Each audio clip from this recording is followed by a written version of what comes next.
খড়গ ওই দিয়ে আমাদের সব মাথাগুলো কেটে দেবে।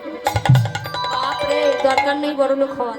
হ্যাঁ, বড়াই বুড়ি বললে আমি তো বলছি, আমি কথা দিলাম ঘরের বউকে নিয়ে যাব, কাকপক্ষীও টের পাবে না, তোর আয়ান কেন কেউ জানতে পারবে না, সময় মতো নেব, আবার সময় মতো ঘরের বউকে ঘরে দেব।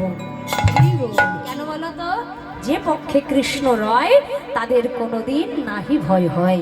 মানে কৃষ্ণ যাদের সহায় তাদের আবার কিসের ভয়, তাই না বাবা?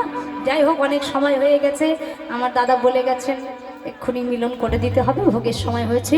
খুব ভালো লাগছে বাবা, কিন্তু যখন পরের বছর আবার কীর্তন হবে আমি আসি, আর যে আসুক না কেন একটু আগে আগে আসার চেষ্টা করি। সবাই মিলে প্রথম থেকে যদি এরকম সবাই বসে থাকতাম কি ভালো হতো, তাই না? এখন আমার যাওয়ার সময় হয়ে গেছে, এখন ব্যান্ডেল ভর্তি হয়ে যাচ্ছে আস্তে আস্তে। তাই গৌর হরি বল। তবে হ্যাঁ, যে যতটুকু ভগবানের ওখানে গিয়ে ঘাটে মিলন হবে, মথুরার হাট গোবিন্দের রাঙা চরণ, ওখানেই আমরা বিকিয়ে যাব। তা সবাই মিলে বসে বসে আমার সঙ্গে একটু শাড়ি গাইবে, নামের শাড়ি, দু হাত তুলে, হ্যাঁ, তালে তালে তালি মিলিয়ে সকলে একসঙ্গে।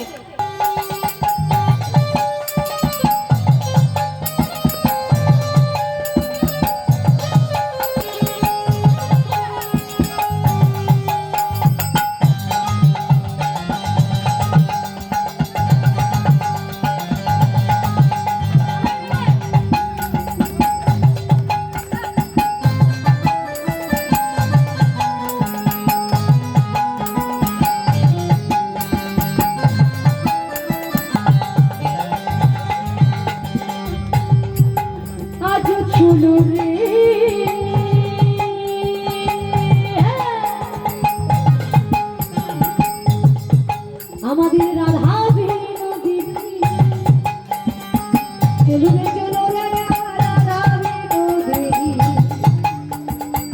চলো রে চলো রে রাধা বিনোদিনী, চলো রে।